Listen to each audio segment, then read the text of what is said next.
The Prophet said that the head of the FBI, George J. Lacy, issued a statement that it was supernatural. In 1921, George J. Lacy was chief of the Identification Bureau of Texas.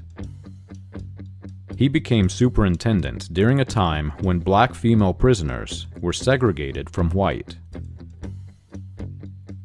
In 1923, Lacy found himself in trouble when he was accused of physical assault. R.V. Hogan claimed that he saw George Lacy beating an African American. Hogan heard the black man beg for mercy as Lacy knocked him down and continued to kick him. Other witnesses described being beaten by Lacy for making whiskey. One witness claimed that Lacy struck his only eye and he was kicked down the stairs while blinded. Lacy was discharged February 15, 1923, after the allegations were confirmed. The board declared, "No man has a right to take advantage of his authority to show brutality towards helpless prisoners." Somehow, Lacy was magically able to bounce back. Newspapers publicized Lacy's work with the Texas fingerprint system, and Lacy opened up a private practice, the Lacy Fingerprint Bureau of Houston. This is not what I pictured when I thought about the head of the FBI. Was Lacy also a member of the Ku Klux Klan? I knew that it was unlikely George Lacy was ever accepted into the FBI after dishonorable discharge. Still, I wanted to know more about the man the Prophet used to confirm the supernatural photo. In May of 1934, W. W. Sterling, George J. Lacy, and H. J. Raffin established a non-profit organization for crime detection. W. W. Sterling was Governor Ross S. Sterling's appointed Secretary of State for Texas. The Ku Klux Klan's invasion of public office in Texas has been widely studied since the assassination of President John F. Kennedy.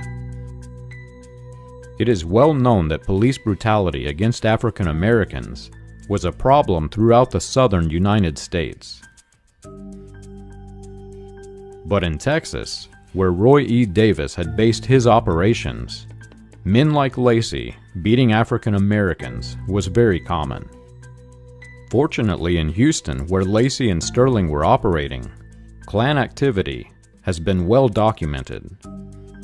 In Houston specifically, the Klan's primary agenda was moralism and resistance to change. The Klan in Houston was so violent that Klan members were identified and asked to end the violence. Among those named as members in 1923 was Ross S. Sterling. Sterling was among those who joined the Klan in its early days and was asked to end Klan violence.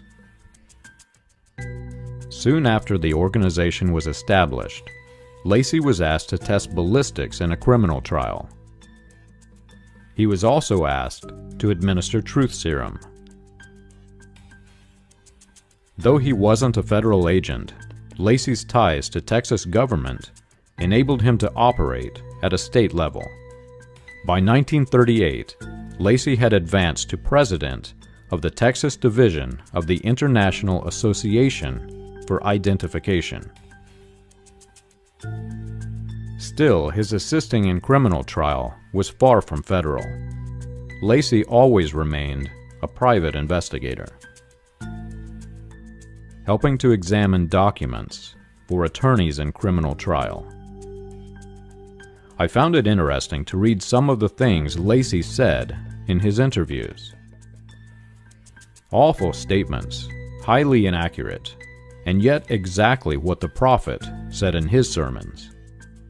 When a man drops to criminal life, he can get low, but he can't get as low as a woman criminal.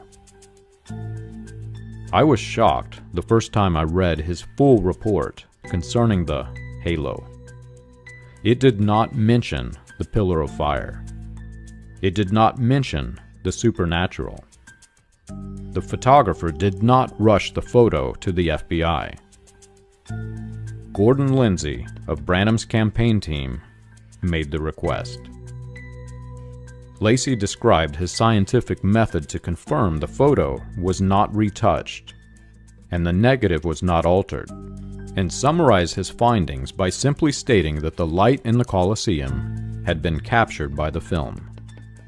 The same exact way that any professional would describe the photographs of the lighting above the head of the Beatles.